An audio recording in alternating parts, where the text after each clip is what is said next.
আপনি কেন বারবার বলছেন আইটেম সং? আমি তো আপনাকে বলেই দিলাম যে এটা আইটেম সং না।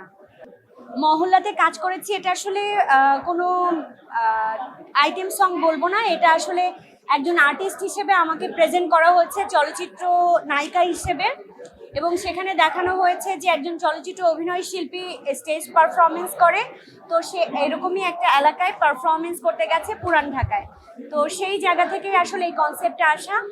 আর মহল্লা নাটকের ফরিদ ভাইয়ের সাথে আমার কথা হয়েছে, একটু টেকনিক্যাল প্রবলেমের কারণে আসলে ওনারা এই মুহূর্তে কন্টেন্টটা রান করছেন না, খুব শীঘ্রই হয়তো বা রান করবেন। বর্তমান কাজের মধ্যে এর মধ্যে দুটো প্ল্যাটফর্মে, ওটিটি প্ল্যাটফর্মের জন্য আমি কাজ করেছি।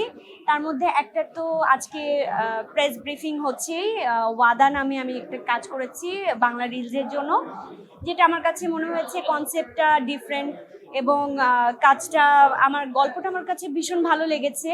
আর সেই জায়গা থেকেই আসলে এই কাজটা করা। আর এছাড়া আরেকটা কাজ করেছি, ওটা খুব শীঘ্রই হয়তো বা দেখতে পাবেন, ওটাও একটা ওটিটি প্ল্যাটফর্মের জন্য। আশা করি ওটাও খুব শীঘ্রই আপনারা সবাই জেনে যাবেন, এখনই নাম বলতে পারছি না। প্রত্যেকটা কাজই যখন শুরু হয়, শুরুতে আসলে চ্যালেঞ্জটা অনেক বেশি থাকে।